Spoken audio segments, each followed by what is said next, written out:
What is going on, everybody? Thank you for joining us on this beautiful Thursday evening, the Thursday before the biggest matchup for the Minnesota Vikings this year. And honestly, one of the biggest Vikings home games in recent memory. The Vikings, the 5-0 Minnesota Vikings take on the 4-1 Detroit Lions. Obviously, the Vikings coming hot off the bye, off the 5-0 start. The Lions coming off a pretty dominant victory in Dallas.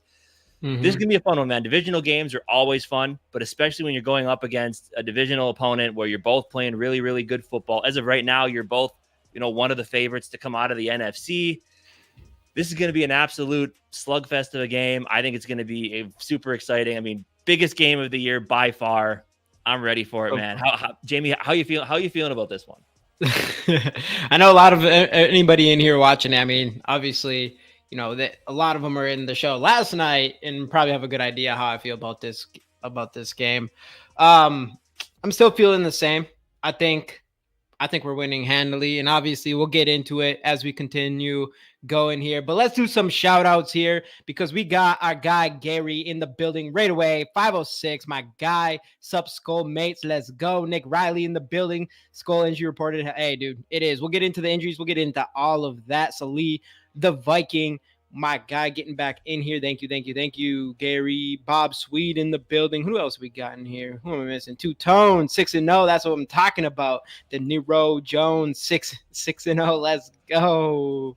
Hey, Sal Spice in the building. Hey, what's going on, Sal? What is going on? Vocal Vike, my guy. Shout out to the chat. Let's go. Big Sixes in the chat. Hey, that's what I'm talking about. And that's how I feel. I mean, I know we both probably agree that this is going to be a Vikings W. I'm on the side of, I think it's not going to be nearly as close as a lot of people want to think. I know it's a divisional game, which fair enough, I guess, even though, we went into Lambeau and absolutely destroyed the Packers, at least in the first half. You can say what you want in the second half. I think we handily won that game overall, though. I do think it's going to be a lot the same at our home against the Lions.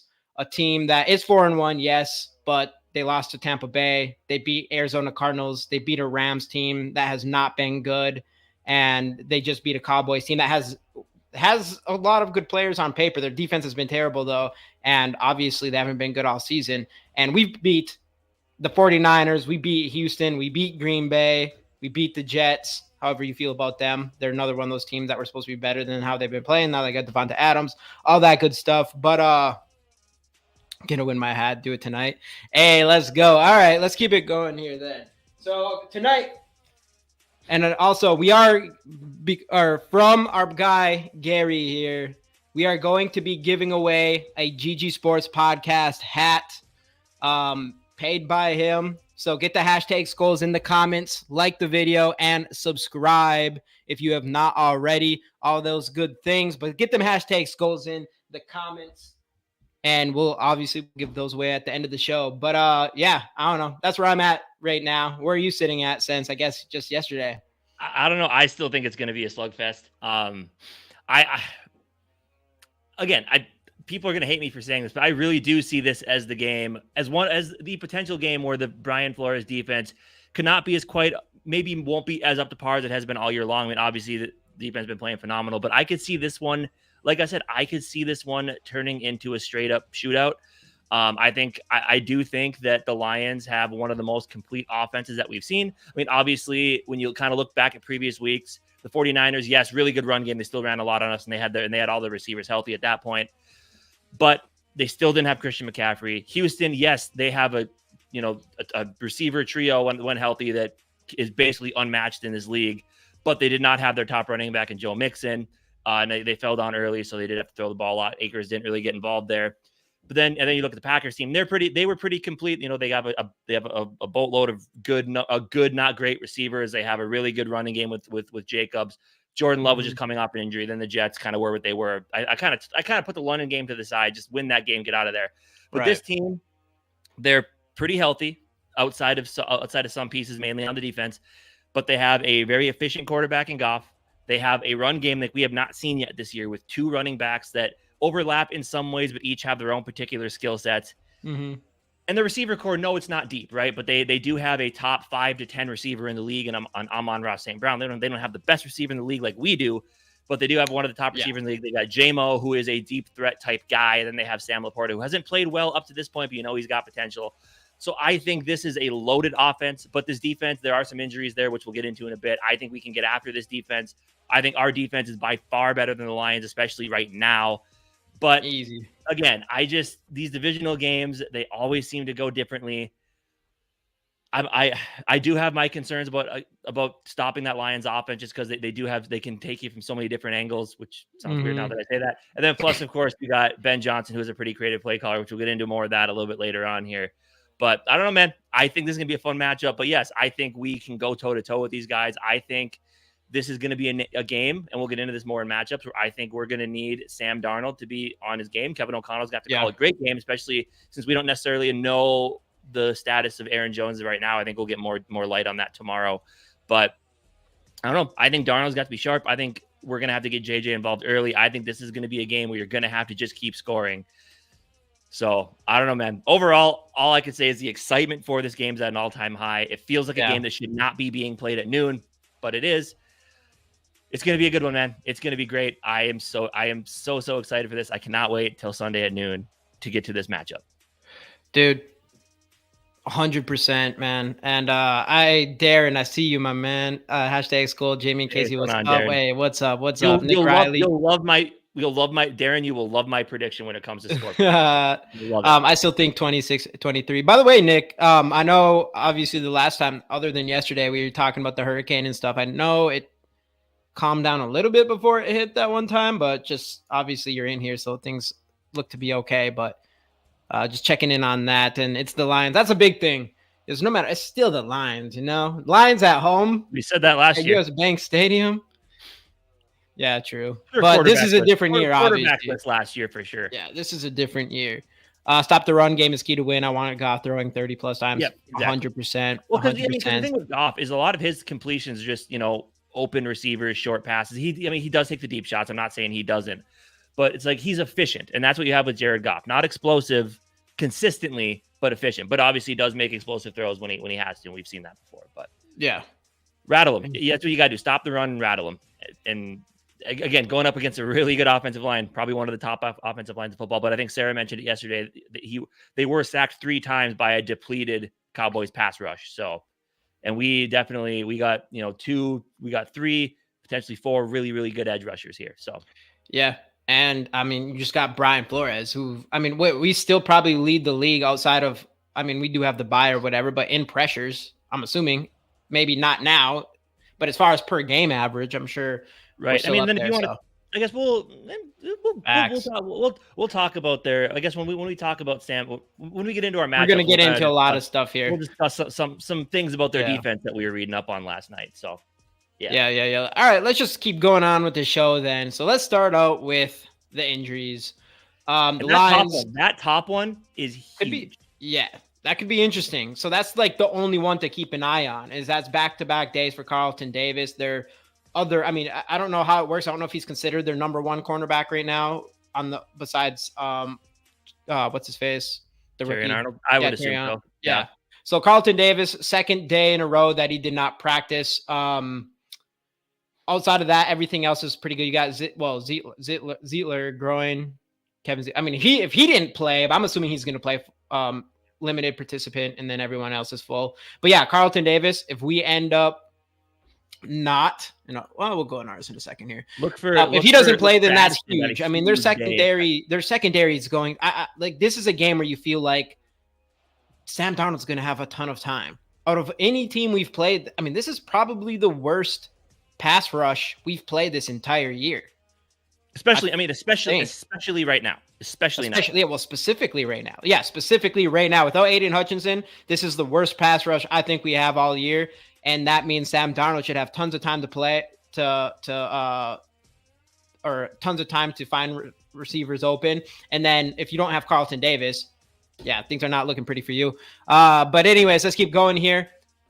Blake Cash. So for the Vikings, so this was some optimism here. You got Blake Cashman. Obviously, we already know he probably isn't going to be here next week here. Caleb Evans, oh darn, shucks, man. Patrick Jones limited. He's been struggling in every facet of the game this year. It's not good. It's not good. No. Patrick Jones, Aaron.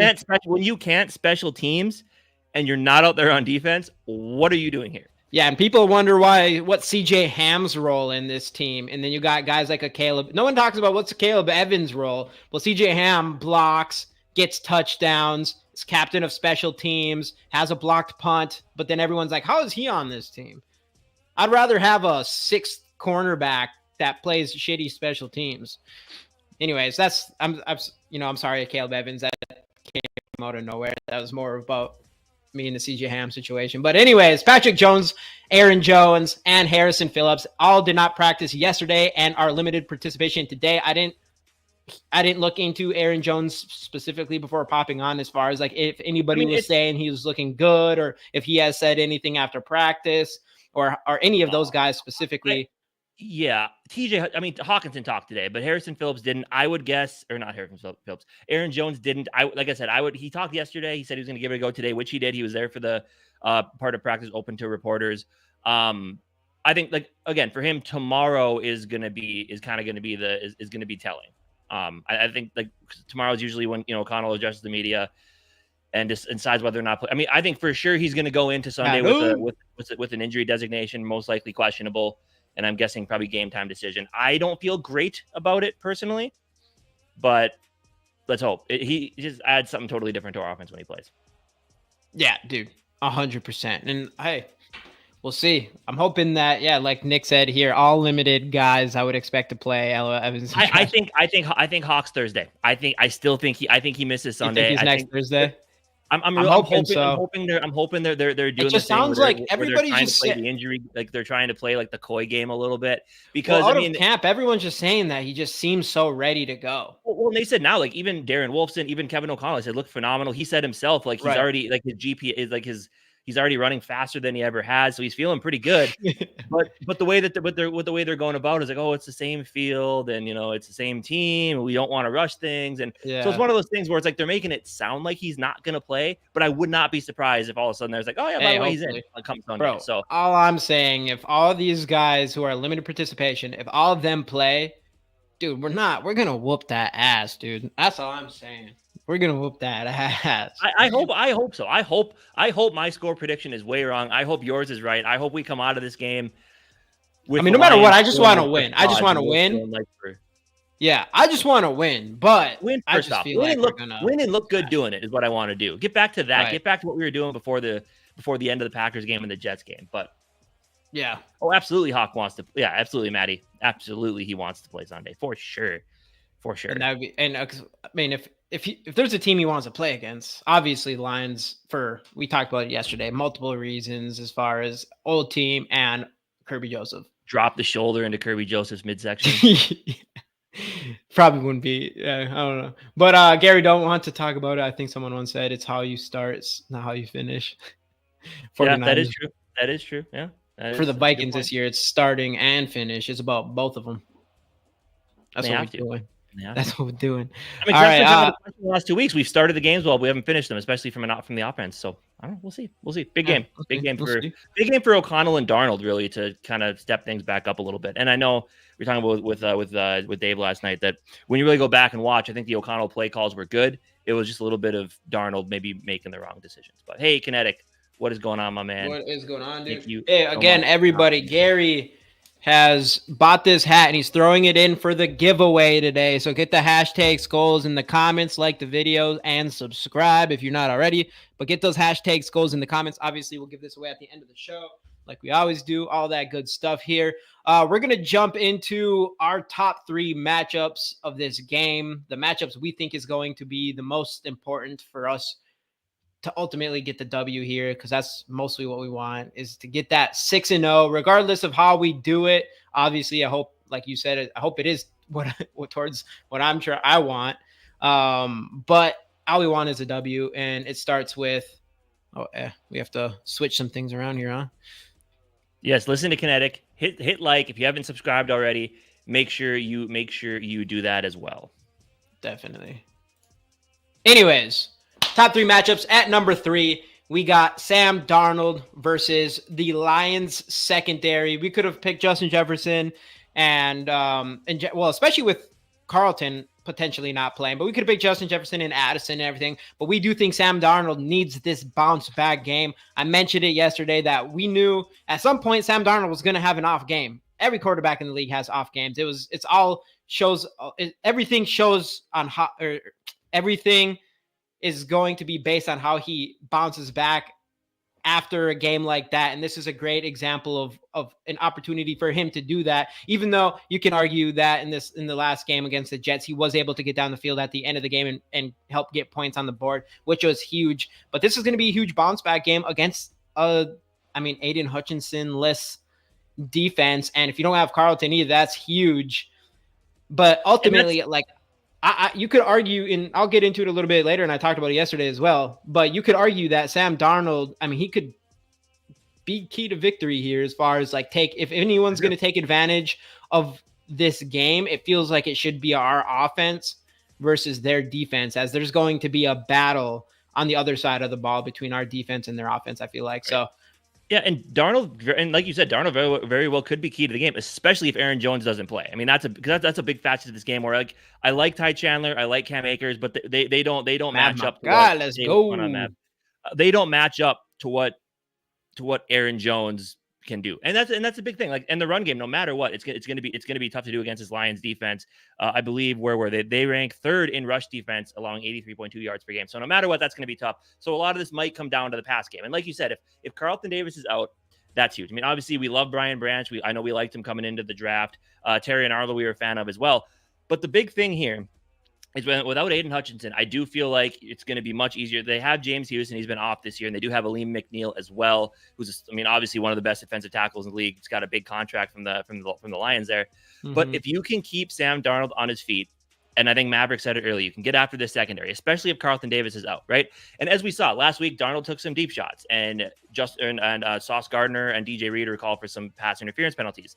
If Carlton Davis isn't out there, then you're looking at Terry and Arnold, which again, we liked Terry and Arnold, but so far this year, he has 7 penalties in holding or pass interference, 5 pass interference penalties and 2 defensive holding penalties. Yes, he's talented. He's a sticky type cornerback. He stays tight with guys on their routes, but he gets grabby. And I think with the receivers that we have, with Justin Jefferson, with Jordan Addison, even with Jalen Naylor, you can take advantage of that. Take your shots down the field, get a couple pass interference penalties called on Darren Arnold. Plus, the guy's just a young corner. He's going to be really good, but he's up and coming. So you can get after these guys, and you're going to be able to draw some penalties on Darren Arnold. So that's a big thing, and that's where Darnold's going to have to take advantage of some of that. Then plus, if their corners are weakened, they can double up Jefferson, but then you're going to have a backup corner on Jordan Addison, who's a number one, who's a first round pick wide receiver. And I think I know because he's, with the injury and everything, I think he's being really undervalued, I think, and underappreciated. And I think he's one I could see having a huge game this week. So, dude, you can definitely get after this Lions pass defense. And it all, like you said, it all comes down to keeping Sam Darnold upright, and Darnold just doing what he was doing the first few weeks and into the first half of that Packers game, just making the right decisions, the good throws. And I think we're going to see it, man. I think we are going to get a big Sam Darnold game here. Let's go. That's what I'm talking about, JD. And something to mention, which was the stat we were going to talk about, with Aiden Hutchinson being out. So Detroit lost 48% of their pressures, 41% of their quarterback knockdowns, 50% of its hurries, and 47.6% of its sack production. So basically half of their pass rushing stats drop with Aiden Hutchinson off the field.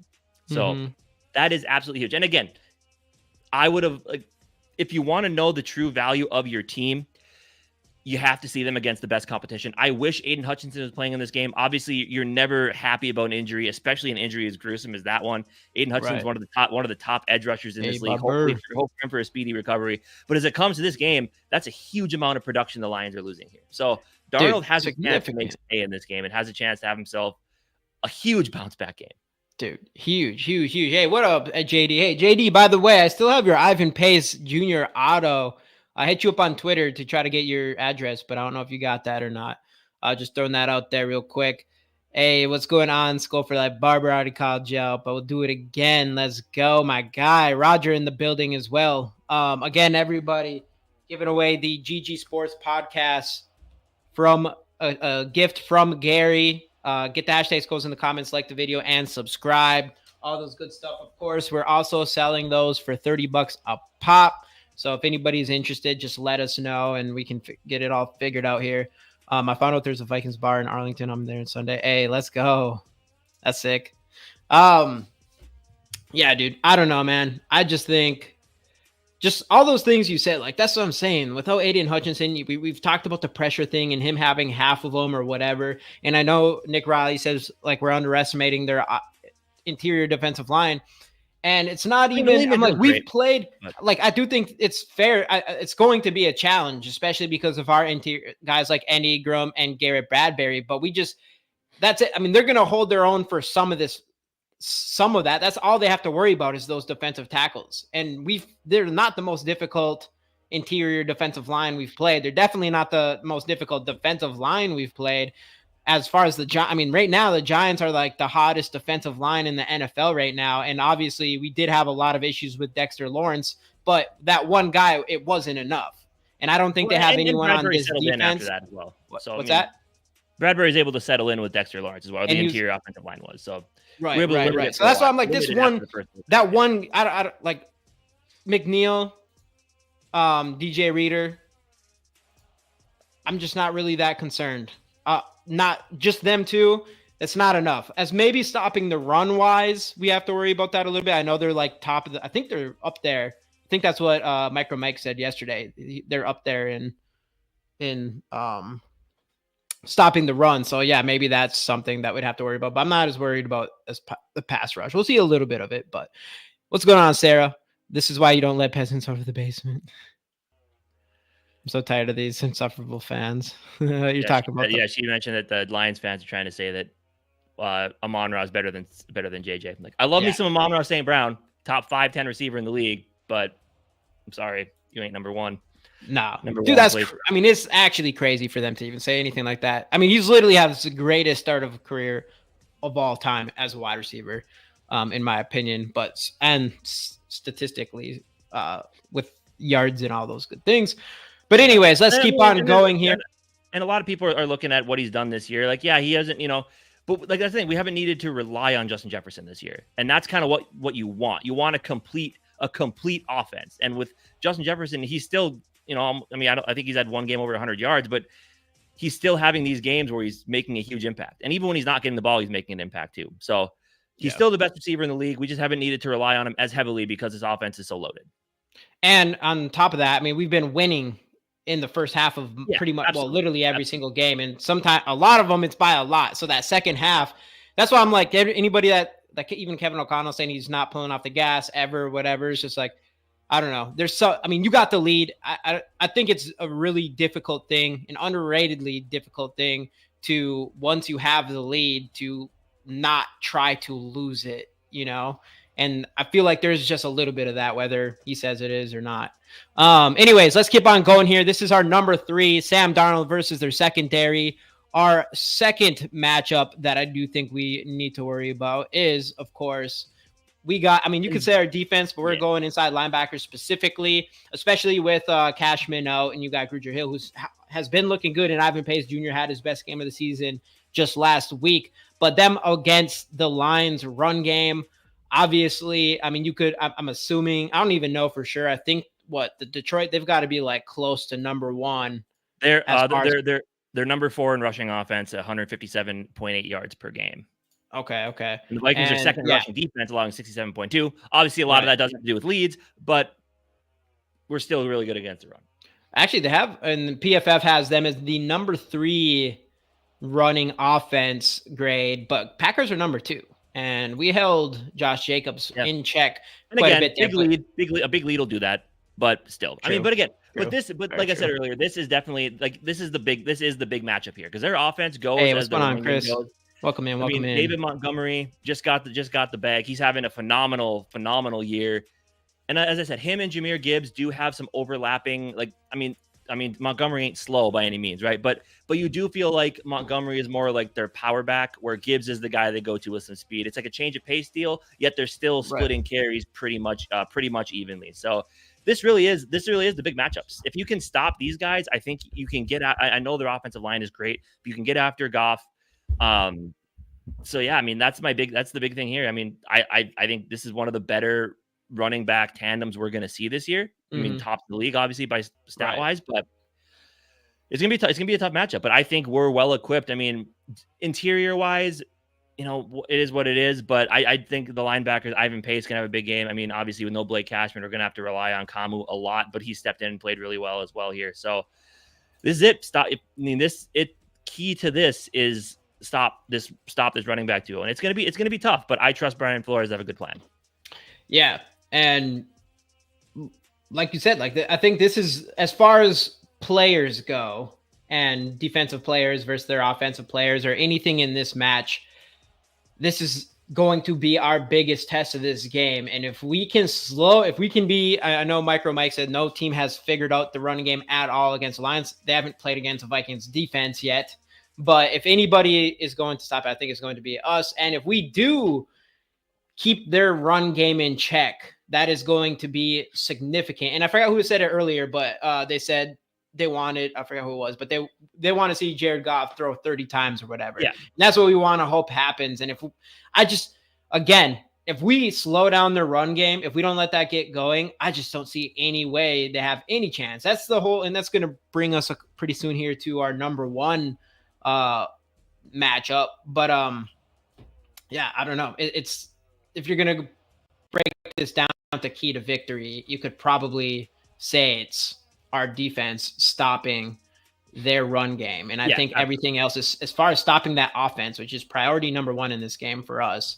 I think that's where we're going to try to stop the run. If you can, I mean, Amon-Ra's really, I mean, obviously Amon-Ra's his main talent is, you know, those short catches, catching the ball middle of the field and yards after catch.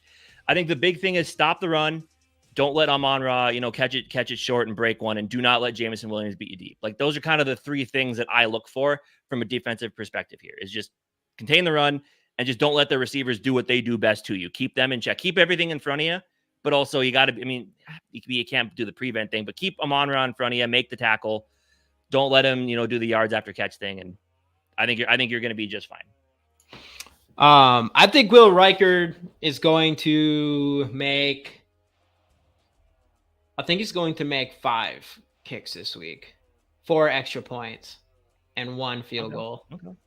I like it. Because I needed to figure out how to hit my number for our points. But yeah, we're scoring touchdowns. We're not going to have those lulls. Quarter 1, 2, 3, and 4.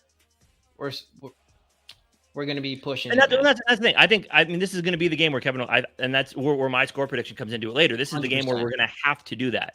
And Kevin O'Connell is going to see, hey, you can do it. You can go for 4 quarters and you can keep throwing the ball around. You keep being aggressive, and there's nothing wrong with that. So right. Let's go to I want to see our offense play like that. That's kind of why I want a game that's going to be high scoring, because I want to see our offense have to keep moving. And this is the team I could see that happening with.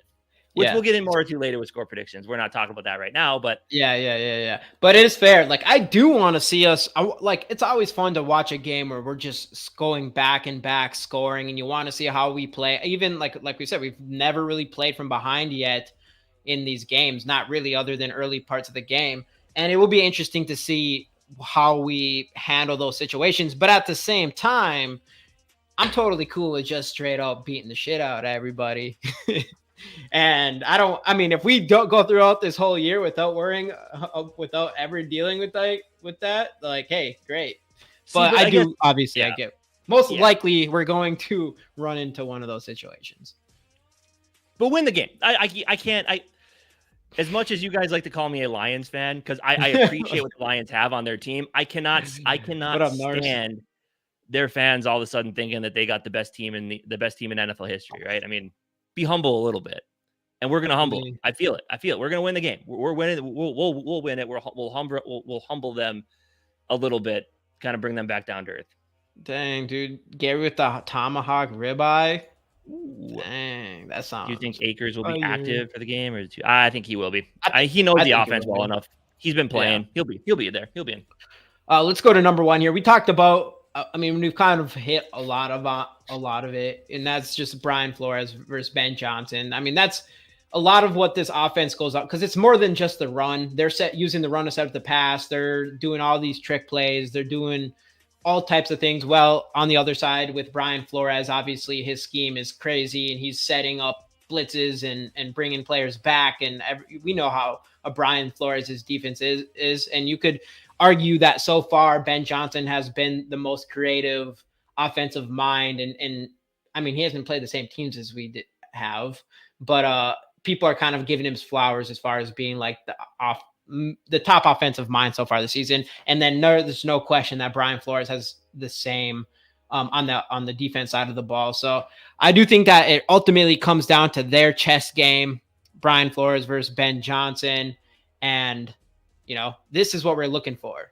But that's the big thing, and I mentioned it yesterday, but that's the big reason why I think we win this game, because whether or not, I think if Brian Flores loses this battle, it's not going to be significant. I'm hoping we win this battle and we don't let the Lions get into their groove. There's no way the Lions are making these pitches to their offensive linemen and shit against a Brian Flores defense. But that's why I think we're going to win, because and then on the other side of the ball, and we've mentioned it, our offense versus their defense, I think it's significantly better. Like, you could call this a break. If you want to call this a break even, our offense versus their defense, sure. But our offense versus their defense, that's not break even. That's a significant jump between our play, especially if Aaron Jones plays and TJ Hawkinson plays and Jordan Addison and Justin Jefferson against an Aiden Hutchinson less defense and potential Carlton. It's probably the worst defense we've played this entire year in the Lions defense. Yeah, because then you look at that, then you're looking at Aleem McNeil, who's great. You got Houston, who's not playing. I don't know if he came back from an injury recently or something, but he's kind of struggling. And then you do have Brian Branch at safety, but outside, then you got Anzalone at linebacker. It is what it is. I mean, if you want to talk about long blonde-haired defensive players, he's nothing compared to what the Vikings have in Van Ginkel, so it doesn't really matter. So there are some talented pieces, but yeah, I would agree with you. Without Hutchinson and without your number one corner, I mean, as we said, there's too much damn talent on this offense, especially if Kevin O'Connell calls an aggressive game plan and keeps throwing the ball around. Like, yeah, I definitely think like you said, if you want to call, defense versus their offense a wash, we definitely have the edge with our offense against their defense. So, Jamie, must be nice to have a wife to pay I'm assuming you said your way to Europe. Yeah, dude, it's nice. I'm going to say it's not nice. Markville, Aaron, and TJ heard might not play. They both practiced today. Well, Aaron Jones practiced today. Well, Jones said he was going to practice and see how it felt. So I don't know if there's reports there, but we'll see coming out since then. About the Ivan Pace side, I'll get back to you on that one on Twitter. Sounds good, dude.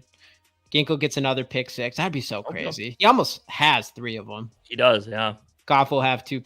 Gink and the Hitman. I see you pouncing on these smelly cats and beating. Oh, dude, by 2 touchdowns or more.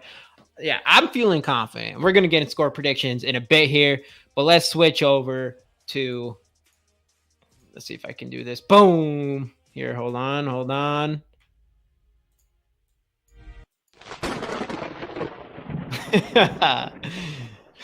Really takes away from the effectiveness when you wait so long. I know. I can't. We need to get the freaking soundboard ready. That's what it is. We need the soundboard. Yeah.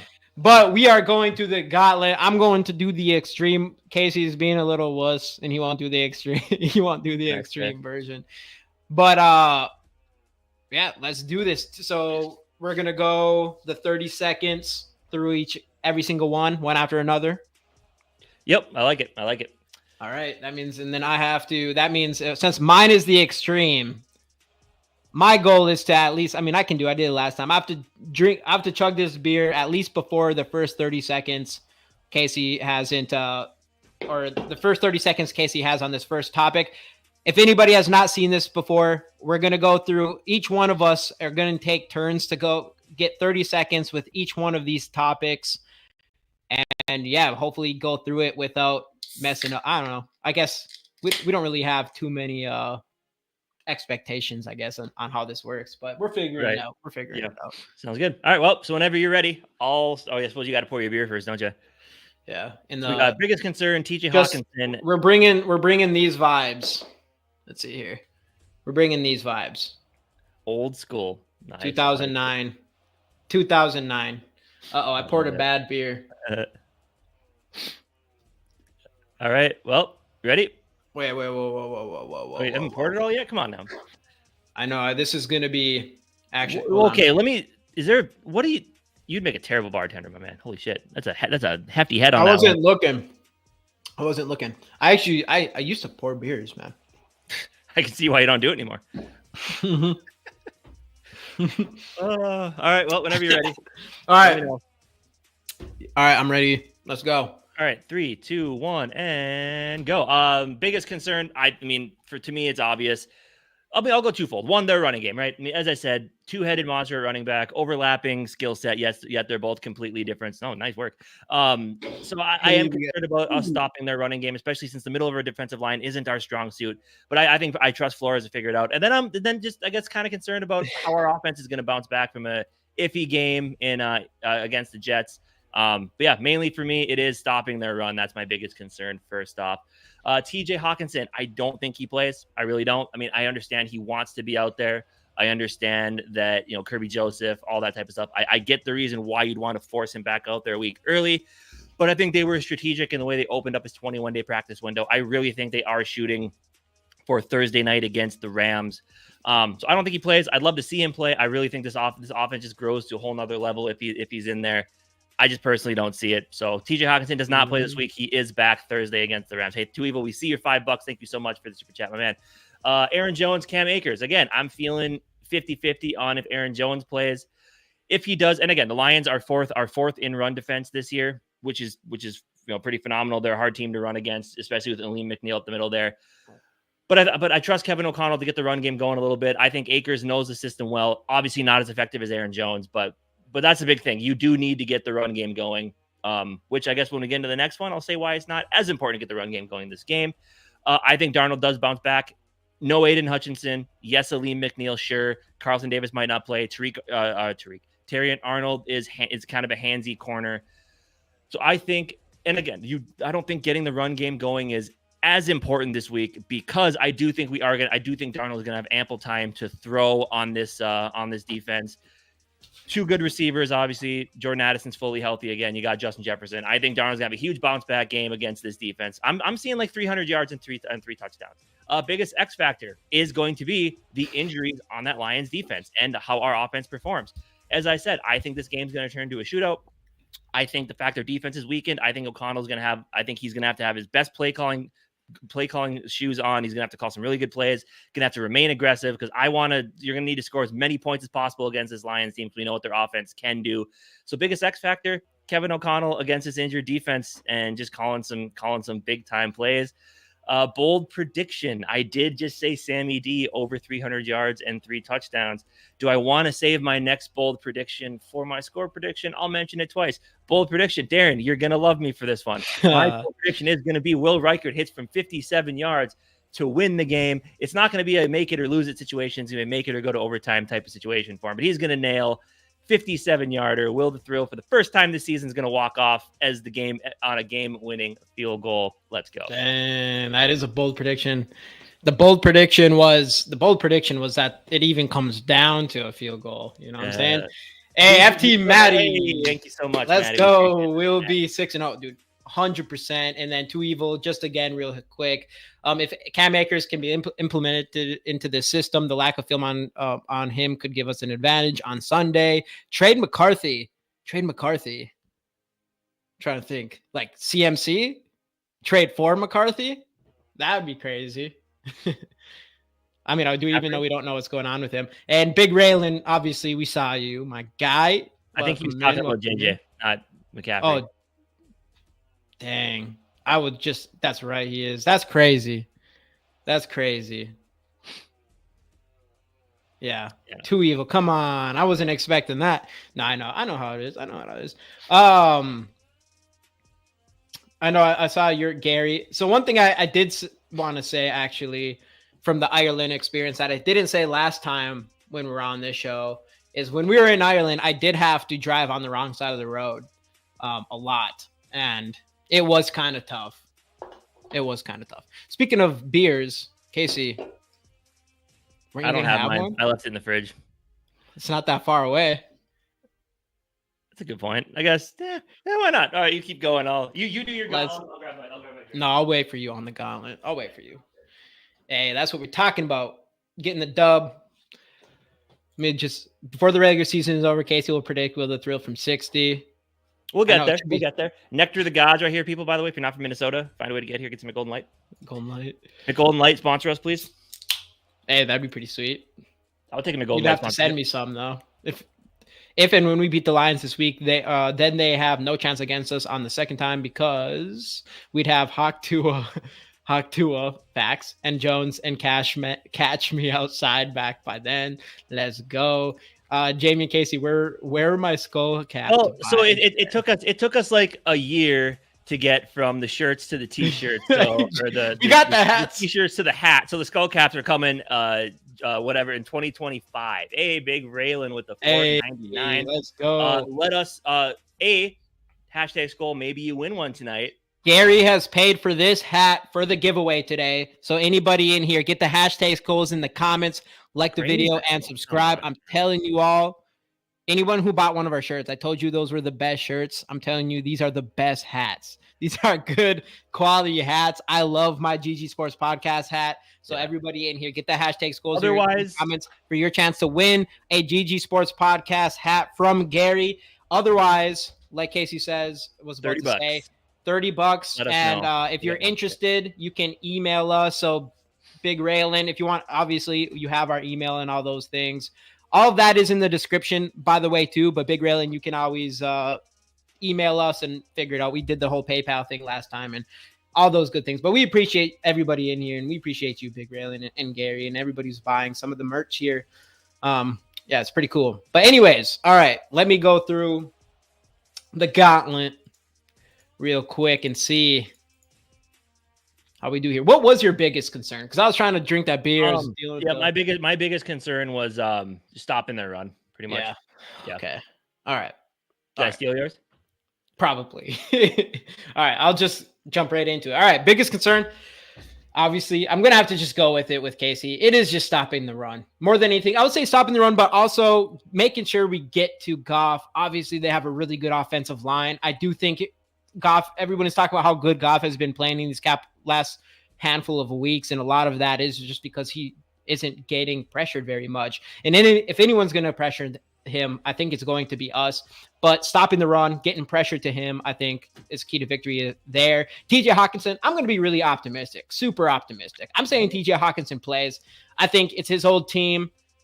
It's against Kirby Joseph. I'm sure in his mind, he's like, hey, I want to get back at him, even though he's probably not going to say it out loud.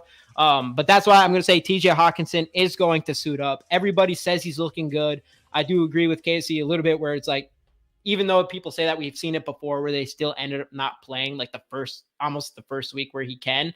So I don't know. It'd be interesting. I do think he's going to play. Aaron Jones and Cam Akers, again, optimistic. I'm going to say Aaron Jones is going to be able to play. He was able to practice today. I do think that is a big deal. It doesn't sound like his injury was super significant, though. I will, after this, I'm going to kind of look to see what other people are saying. I don't know if he had any sort of interview today or anything like that to give a little bit more deep on how everything went today, but we'll probably find that out by tomorrow, I'm sure. If not, I do feel a little bit better about Cam Akers being into this offense.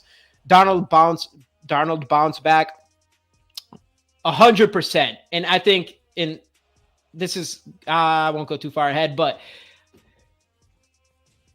Darnold has shown, I think, seeing what he did in that Jets game, having a bad game, and for him to put us in a position to get points on the board when we really needed to after starting off or having like stretches where he was not playing well, I think that shows a lot about him and his mental improvement game. Okay. X Factor. going back to Sam Darnold, I might as well just finish what I was saying. It shows that he has grown as a quarterback. He's grown in the mental game. That was his biggest thing coming in this league. Obviously, seeing ghosts and all those things. It seems like he's getting over that. And I do think in this game, I've already talked about the coaches with Brian Flores and Ben Johnson on those sides of the ball. I think if that breaks even, everything comes down to how Darnold plays against their defense. And if he steps up, I think that is going to be the absolute X factor. Bold prediction.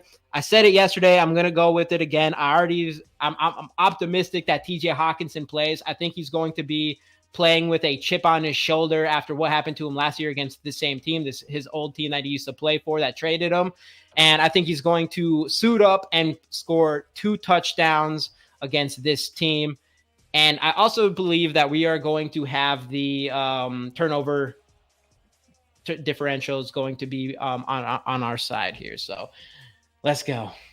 I like it. There we go. That was a Skol Gauntlet presented by nobody, just us. Yeah. Hey, if anyone wants to present that. We need a sponsor to say the Skol Gauntlet presented by whoever. We need that. We need a sponsor for that. Yeah.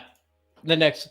Underdog. Hey, we do got kind of a deal with Underdog. That is true. They don't sponsor the Skol Gauntlet itself, but we'll take it. Let me see. Let me just looking at these chats real quick. I do see what you said. Hey, am I seeing that right? Hey, my guy, Big Raylin with the $30 towards a hat. Let's go, my dude. I should have mine. Hopefully soon.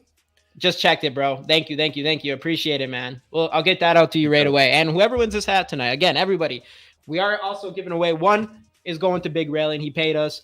And then this one is going to the giveaway going on at the end of the show. So get the hashtag Skols in the comments, like the video, and subscribe if you haven't already. All that good stuff. Hawk Tua scores, spikes the ball in the dirt. Carries. Yeah, dude. Facts. That's what's happened twice. 2 times. That's what's going to happen. But anyways. So we'll do let's go to here. Let me crack this open again. All right. So we will get hammered tonight. Nah, we'll go 2. We're going 2 tonight. We're going 2. Well, that's the only hard part. It's like appreciate that, man. Appreciate it, man.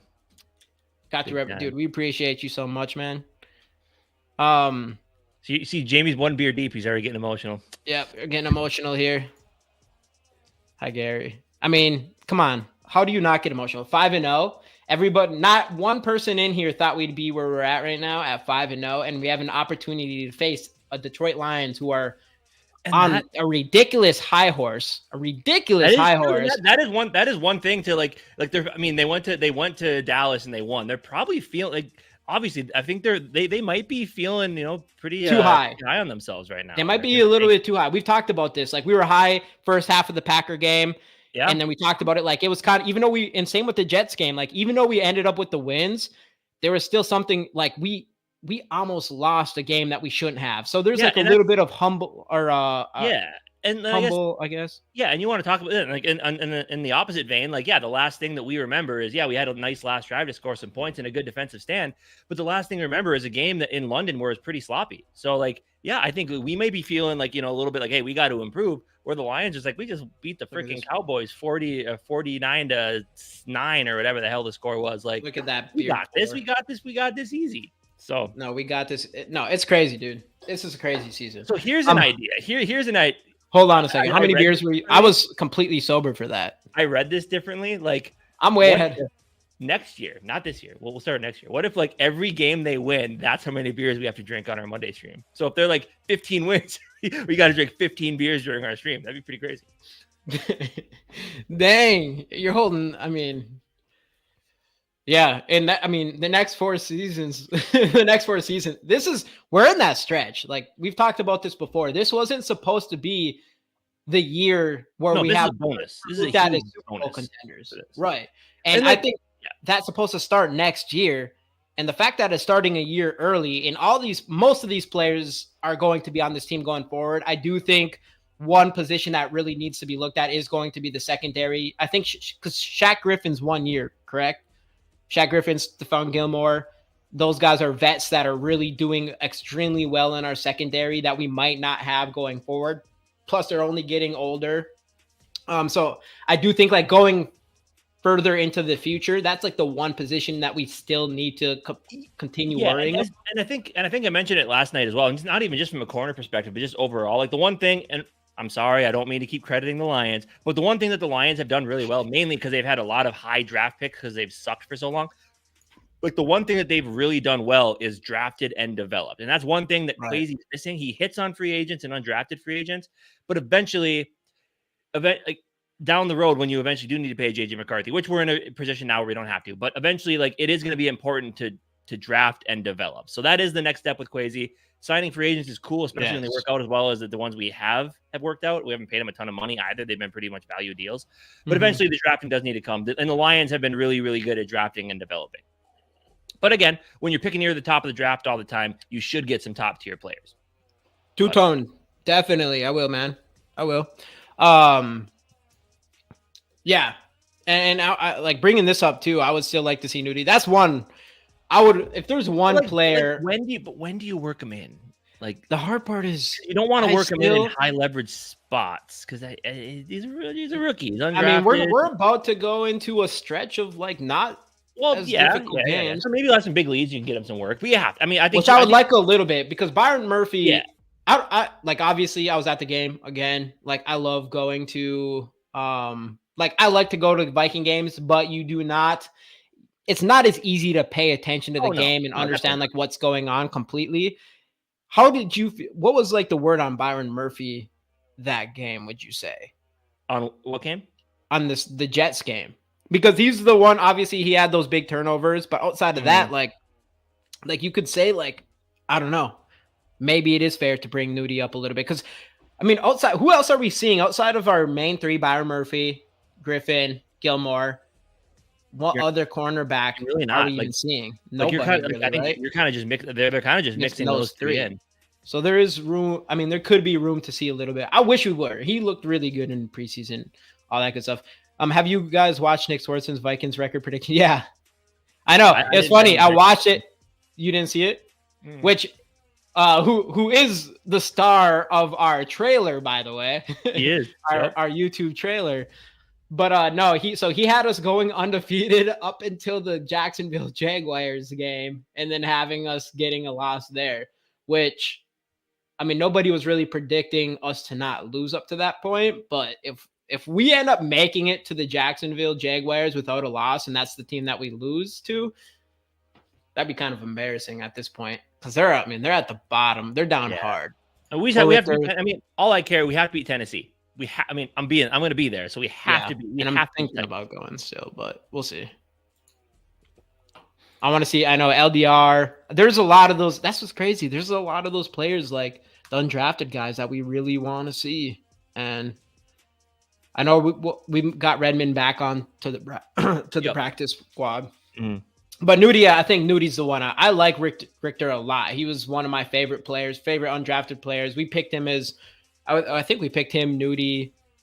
Nudie we had as our this year's Ivan Pace Jr., which none of those players have even had the opportunity to be anything like that.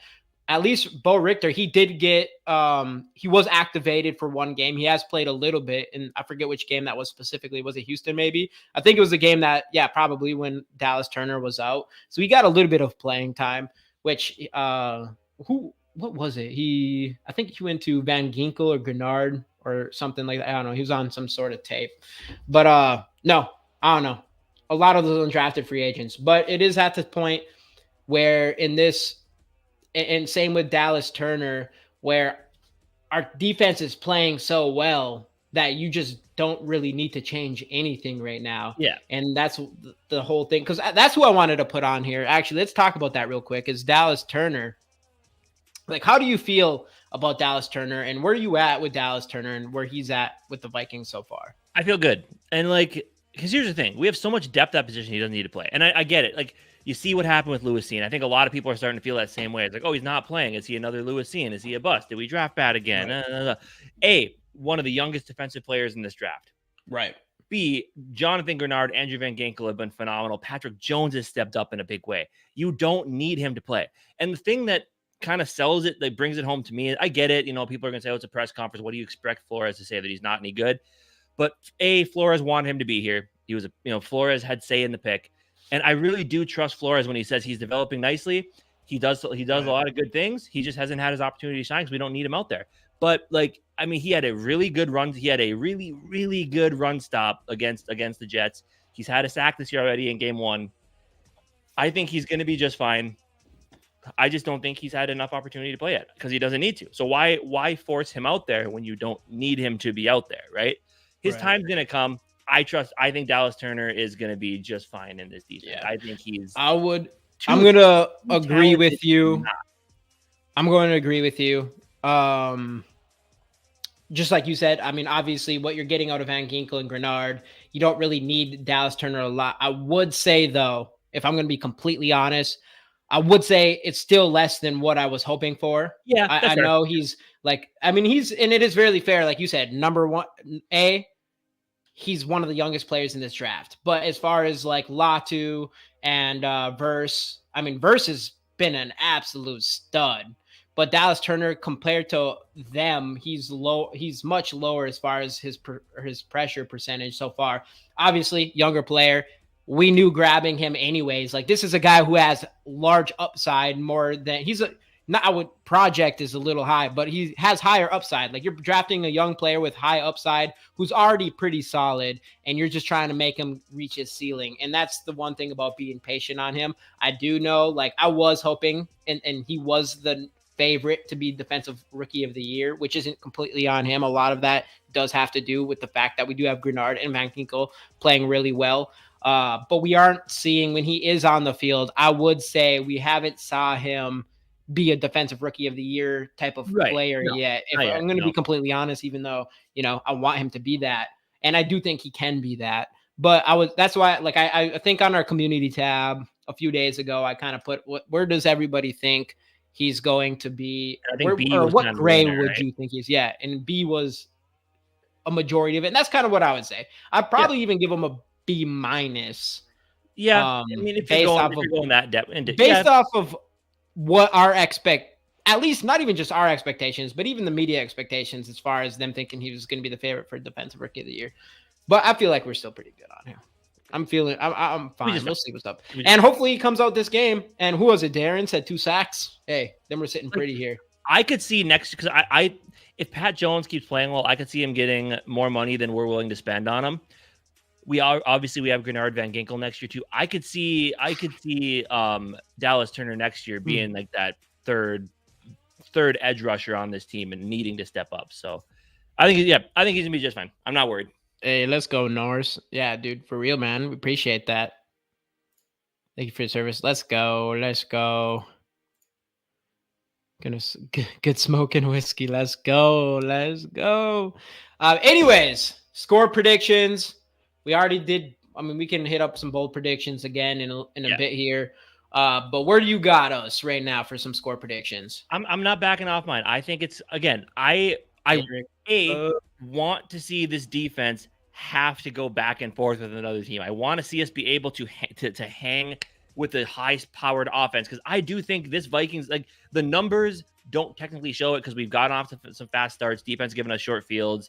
It is what it is. Like, I think offensively we're 19th in passing, 20th in rushing. So the numbers don't back up that we're a high-powered offense. Right. But this Vikings team, if they need to be, has the potential to be an absolute high-powered offense. So I want to see us get into that type of game. I don't want to see Brian Flores' defense struggle. But if there's going to be a game in the upcoming schedule that I think it's going to happen, I think it is going to be this one against a running game that we haven't seen yet, and a really good, an efficient quarterback, a great offensive line, and a really, really top-end receiver in Amon-Ra St. Brown. Like I said, top 5 to 7 in the league probably. Yeah. So I want to see us be able to win a shootout-type game. I think it's going to be a shootout-type game. I'm coming back off the 37-34 a little. I'm going 34-31. And, of course, Will the Thrill Riker nailing a 57-yarder to win the game in walk-off fashion. Like, low stress, because if you miss the kick, you're not going to lose, right? Like, if you miss the kick, you go to overtime, but he's going to make it. He's going to drill it. I think he's the only kicker to start off 9 for 9 this year. Like, 9 for 9 is the best start for a kicker this year without missing. Yeah. Vikings win. We go to 6-0. We're feeling pretty damn good about our team. We realize that our defense, when because last week when the offense didn't do what they needed to, or against the Jets, when the offense didn't do what they needed to, the defense stepped up. In this game, it's going to be when the defense doesn't necessarily need to do what they need to do. This offense can step up. I want to see this team be explosive. It's going to happen this game. Kevin O'Connell is going to be the best play calling of his career. Sam Darnold, 300 yards, 3 touchdowns. Vikings win 6-0, and we're all feeling good headed into Thursday night football against the Rams on the road, which some people we know are going to be there. Yeah, we do. I think they might even be trying to pull a little Skol fest down there. Darren, I'll come back to this. Do you guys think we make a trade at the before the deadline? I did hear some rumors today on Twitter, which I'm sure you read the same thing. We'll talk about that in a second here. So my score predictions, obviously, anybody in here already knows that I think we're going to win, but I don't think it's going to be that close. If it's what you're saying, you're not going to see me being upset about it. Oh, of course not. Of course not. Well, the thing is like pretty much everybody, every single game, I think I did 31-17 last game too. But a lot of these, especially the early games, like we all were wrong. Like we weren't expecting to beat teams the way we did. But this Detroit Lions game, I mean, there's a few things here. One, we're 6-0. We arguably have had the hardest schedule in the entire league to start the season, and we haven't lost a single game. Detroit has not played anyone that was that good. They beat the Rams, they beat Seattle, they beat Arizona, and then I think they lost to Tampa Bay, and I'm missing one other game here. But they have not had the same schedule as us. I think that's the first one, and obviously they're coming in hot. Oh, Dallas. I'm literally missing Dallas. And that was a huge game, and they destroyed them a lot more than even a struggling Dallas team, more than they should have. Yeah. But so I think that's like number one there for me. Number two is, yes, we have to stop their offense, but I do think Brian Flores, if anybody's defense is going to step up against that offense, I do think it's him. And like I said earlier, if we cancel their offense out, if it just becomes our defense versus their offense becomes just even, I think on the other side of the ball, our offense versus their defense is going to be the biggest mismatch in this entire game. And it's a mismatch that I think us, and specifically Sam Darnold, needs to take advantage of. And I do think he's going to. And because of that specifically, I just don't think it's going to be that close. I think losing Aiden Hutchinson on that defense was extremely significant for them, to the point where I just don't even see how you feel like you can just be the same team going forward here. So I got us winning 31-17. I know there's a lot of people in here who also was pretty dang close. I saw 30-17. I think Eric had a 31-17. We got a 34-17. There it is. Eric's 31-17. I just think this is another game that's not going to be as close as anybody thinks. I do think having a close game, having the comeback with the Green Bay, going to London, giving the Jets any sort of shot in this game, which a lot of it is mistakes and special teams. If we did not have these mistakes on special teams, which I don't care what anybody says, I feel like mistakes on special teams is kind of fluky. If we did not have those happen, those games don't even get it nearly as close as they got. But it could be a good thing that they did, because obviously the Vikings have to be humbled a little bit going into this game. They're coming off of a bye at home. On top of that, against a Lions defense that we talked about earlier, could be on kind of their high horse right now going into this game, even though they lost Aiden Hutchinson. I just think there's so many variables in this game that kind of favors us. And it's the reason why I think this is just going to be another game. Like I can say I would still rather play the Lions than Houston. I think Houston's the better team than the Lions. I think if the Lions played Houston, I think Houston wins, especially with Nico Collins. And we destroyed them. So I don't know. 31-17. I love the confidence, man. I love it. And more, again, mine is more of like, it's just kind of what I would like to see, just because like I said, I just want to see our offense be able to keep up in a high scoring affair like that. But right. Hey, Mike Sports vibes. But yeah, no, I'm still feeling pretty good though. Like I said, we're all feeling like a W is coming. We're all feeling 6-0, right? I mean, this team has given me no reason to believe that they're not going to keep on winning. So it's fine. Dude, that's another thing though. I'm like, dude, if again, like no team would even come close if it wasn't for the fucking special teams shit. Like that's how what's that? A Will Reichard special teams is rough. Yeah, outside of Will Riker. But it's just, Ryan Wright's decent this year. He's having a bounce back. Yeah, he's been decent. But, it's literally just mistakes. Coverages Coverage is terrible. Botched punts and, all those things. It's just, I don't know. That doesn't happen often. And if you take those out of the Packer game and you take those out of the Jets game, it doesn't even get close. Absolutely. It doesn't get close. So, I don't know. So, I'll take that how it is. But, so let's answer a couple of these questions here. We'll go back to Darren's here, but why won't Darnold qualify for a comeback player of the year award? He didn't miss any games because of injury. I think that's kind of what they go off of, is players that are injured. I mean, Goodell said they said something about it the other day, I guess, but yeah, Jay Ward and Caleb Evans shitty.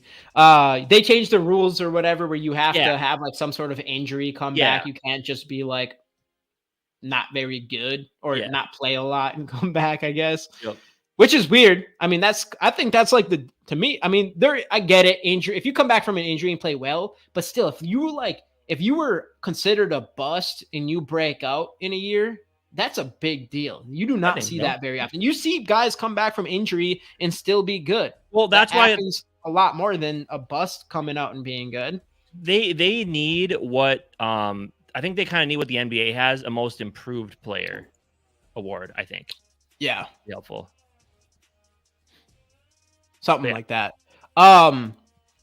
Anyways, I guess we can talk about the trade deadline. Obviously, we still have, a couple weeks away from that. Obviously, we'll be ramping up our conversations on trade deadline when that happens. But in the meantime, everybody, we're about to give away from Gary a GG Sports podcast hat. Get the hashtag Skols in the comments, like the video, and subscribe.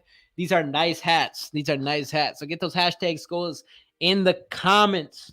We'll be running this in a little bit here. So I guess the thing I said about the trade deadline is Purple Persuasion today. According to Matthew Collar via Purple Insider, he believes the Vikings will take the first round pick and shop it hard if they beat the Lions this Sunday. If they don't, they'd go after the Rams game, see where they're sitting record wise. If they win that game, then that's what you were going to say. So, I mean, and again, I could see them being aggressive. I don't know if I love the idea of them getting rid of the first round pick, but it all depends on who's available and who you can get. Right. Reality, we can't get Dexter Lawrence. There's no way. Jeffrey Simmons, I would love one of those guys, but even him, it's hard. I could see more than Dexter Lawrence. Because I think Tennessee's in a different spot. The Giants feel like they're a quarterback. The Giants are exactly. They are a quarterback away from being competitive because they have one of the top the top rookie receiver in the league in Malik Neighbors. A decentish running game. Their offensive line is better, whatever. But their defense is hot. Their defense is kind of the big thing on their team, especially the defensive line. So I don't see a scenario in which they make that move. No, I want these hats, Jamie. I want these hats. Wait, no, I want those hats. You want this one exactly? I'll do that. I'll give you two evil. If you win, you can have this one. I'll take the new one.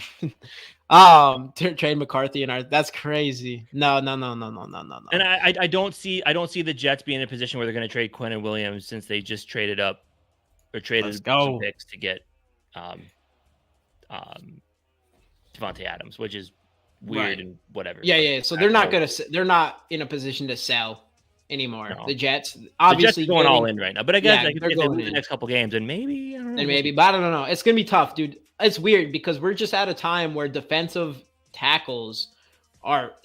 I mean, as far as my lifetime goes, they got to be more valuable than I've ever seen. Well, because obviously probably because of Aaron Donald. And they're built different because a lot of times it was just tackle stop the run, but now these guys are so versatile and they're so athletic. I mean. Yeah. Dexter Lawrence, which by the way, I honestly didn't realize till watching the Sunday night game, they called him Sexy Dexy and he calls himself that. I love it. That'd be great to have him. That's just he's one of those guys. He has 8 sacks this year. Yeah, a true nose tackle with 8 sacks is insane. Insane. That's crazy. Insane. Hey, Skol Mafia. Yeah, dude. No, it is insane. That's why it's going to be tough, dude. I feel like people do not want to get rid of I mean, if you can get a big bodied interior defensive lineman that can put pressure and get sacks, that's a lot more difficult to come by than a defensive end that can do the same thing, Yeah, absolutely. And that's why it's going to be difficult. I would love to get Simmons. I would love to get Dexter Lawrence. I do think that it's going to be a difficult task. Dexter Lawrence, I feel like is off the table. Jeffrey Simmons, I do think there's a little bit of chance. One thing I would say for sure is if you were to trade any of your first round picks for anybody, cornerbacks, I know a lot of people are talking about cornerbacks. I think we're completely fine on that for this year. If you were to get somebody that would be good for like the next handful of years, I think at the cornerback position, worry about that this offseason once Gilmore and Griffin are off the books. I agree. Yep. But as far as any just trading in general, you got to worry about the future. Do not make a trade just to try to. This isn't about winning this year, even though it feels like it should be. I get it. We might be 6-0. It's hard. We're in a hard situation, but our team, our best players are going to be here for the next 3 to 5 years, and you got to pay attention to that because I think we're set up for more than just being a Super Bowl contender this year. I think we're set up to be a Super Bowl contender for the next 5 years. And do not get a guy that's going to be some sort of rental or whatever. Like if you got a Dexter Lawrence or if you got a Simmons or whatever, you're signing them. Well, they're already signed. I don't know. Like Dexter Lawrence already signed a contract. What's Simmons looking like? Simmons was signed. I haven't looked into Simmons. But I think his Williams and Lawrence are both already under contract. And you're 100% right. Like if you're going to make these trades, like it's got to be a young player who has either already has years on their deal, so you know what kind of money you're getting, or someone that's willing to negotiate a contract right away. Because I agree. If you're going to get someone, it's got to be a young player that can be here for a few years. I know a lot of people are talking about. I haven't seen how good he's been, but a lot of people are talking about. That's my goal. Like that's what I want. If we're going to trade, it's a defensive tackle. It's a defensive tackle. It's just nothing else I'm worried about other than defensive tackle. Because if we could get pressure from the interior defensive line, like good fucking luck, I don't know, but Kinlaw. I know people are talking about him. Big Raylan, thank you so much for mentioning this. It's going to be it's a few years away, right? We're going to be fine at safety for a couple of years. We have Theo Jackson. I'm sure we'll re-sign Cam Bynum, but 3 years from now, there is a young man by the name of Coy Parrish who grew up in Esco, Minnesota, plays for the Gophers. That is your future safety. 3 years from now, book it. First round pick, Coy Parrish out of Esco, Minnesota, is going to be the next stud. He's a stud. It's crazy. Who knew someone from Esco could do anything, whether it's play safety or be on a Vikings podcast or. I'm telling you, man, the kid's legit. He looks like an absolute stud. He looks like an absolute stud. Future safety for the Minnesota Vikings. Anyways, let's pick 5 names here. Again, everybody in here giving away the GG Sports Podcast. Let's get the right thing here. We'll take this off as well. There we go. Giving away the GG Sports Podcast hat. Man, it's a nice quality hat from our boy Gary. Paid for this hat, everything. He's doing it just to give it away. All this good stuff. Get the hashtag Skol in the comments, like the video, and subscribe. We're about to run this thing. Pick 5 names. We'll do the duck race. Of course, we have to do the duck race for this. So we'll pick 5 names. Each of the 5 names will make it into the duck race. You got to be here to make it to the duck race. You got to, and then whoever comes in first place wins. We did make a new rule, though. If you did give us, I don't care if you're here or not, but if you sent us a super chat, you're in, and your name gets picked, we'll leave you in no matter what. Yeah, you don't necessarily I feel like that's a fair thing. Yeah, you don't need to be here. If you do a super chat, you don't need to be here. Which we appreciate every single person who's sent a super chat in here big time. And if you didn't, we appreciate you too. Just a little bit less. I'm obviously. kidding. I'm kidding. Nah, we appreciate everybody in here. Let's go. Anyways, let's get this going here. Boom, with the first name. Better get this duck thing going too. Who we got on the first one? Boom, boom. Nick Riley. Nick, are you still in here? It's been a minute. Here. He has not commented in a while, so I don't know. It's been a minute. Gary, you get a voice on that. You do actually, technically, Gary does kind of make the rules right now. So I guess it's up to him. I guess keep rolling. You sleeping? You're getting rolling. Nothing. We'll see if he. Nick, if you're in here, let us know. Mark, you are. Sometimes it just doesn't show all the names on there, but as long as you did hashtag Skol. But yeah, it doesn't show every name every single time. We'll see if we see it. Oh, I saw you. I did see you. Who do we got? Boom, boom. Big Raylan. Did you imagine? He's going home with 2 hats. Which I think Big Raylan, other than yesterday, I think he won our last one we did. So still no Nick in here.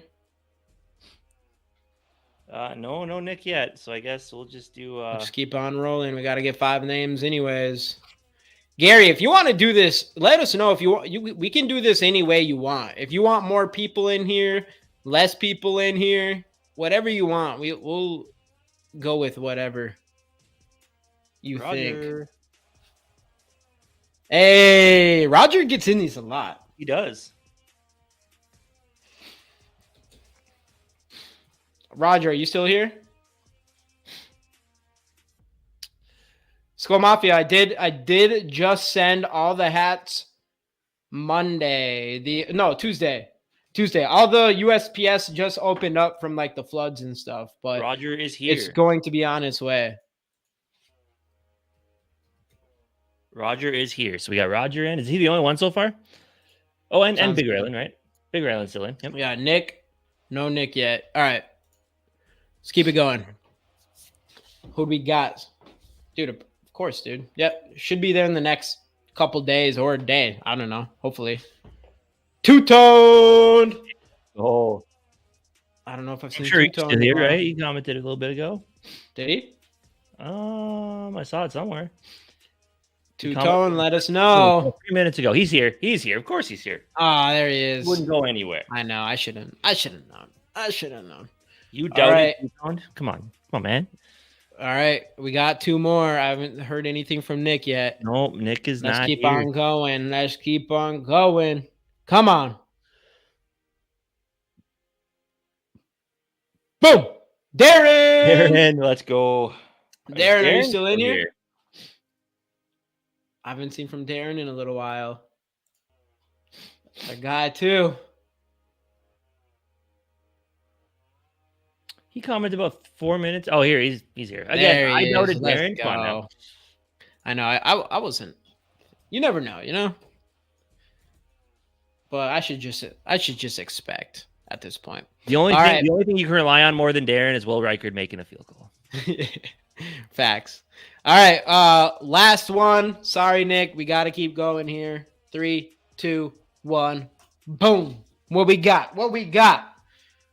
Let's see. And we've got, boom, Mike Sports Vibes. Mike, you still in here? I know it's pretty recent. Let's see. His last comment was it's a while back here. 7:16, so 4 minutes ago. Come on, Mike. Oh, he's here. You got him. All right, there's the 5 names. Let's go. Mike's destined after last night. All right, let me switch this over. See what we got here. Let's see what we got. All right, boom. Whoa. All right, all the names in here. Cut Embiid. All right, 45 seconds on the clock. Set. What are we feeling here? 3 shuffles. Let's go 3 shuffles again. 1, 2, 3. Solid. All right, yeah. Not one regular duck. Purple duck, though. Whoever's purple duck, they always win. Purple duck or last place duck is always the winner. I like it. Let's roll. All right. 3, 2, 1. Boom! With Darren taking the early lead. Backwards hat, duck.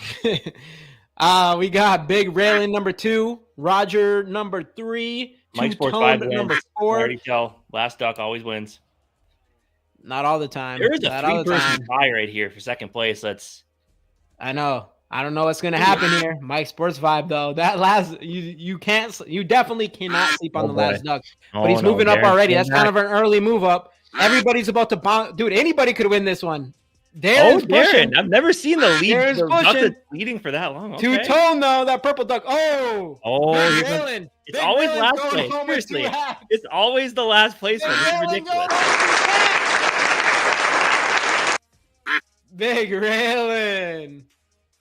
So now what do we do? I guess he gets 2, unless he wants not to. I don't know. Why would you not want 2 hats though? 1 for each day of the week. You can switch Big them off every day. Raylan, let's go. That's a shower cap on the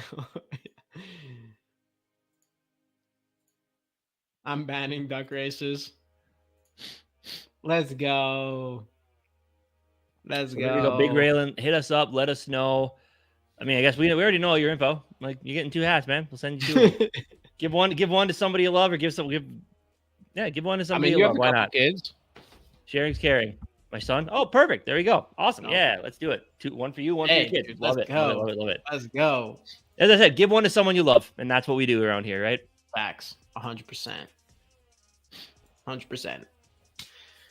So anyway, thank you guys. Big game versus Lions. It's gonna be a lot of fun. Hopefully everybody enjoys the game on Sunday. I will not be there. Gary Boyd.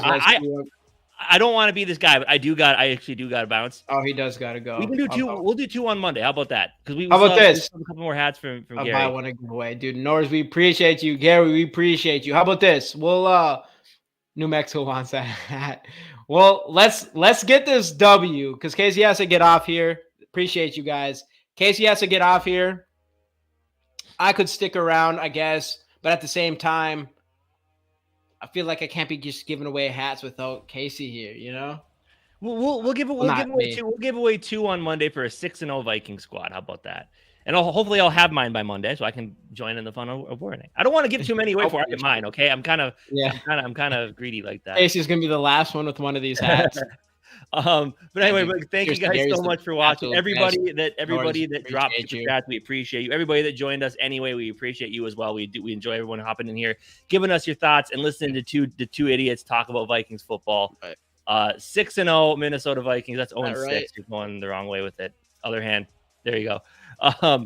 But anyway, I will not be there on Sunday on Bleacher Report, but Jamie will be. Make sure to join him. And of course, we will be back on Monday giving our full thoughts on a 6-0 Viking squad against the Lions. Thank you all so much for joining. Have a great rest of your weekend. Enjoy the game. We'll see you guys Monday right here on the GG Sports Podcast. Skol Vikes.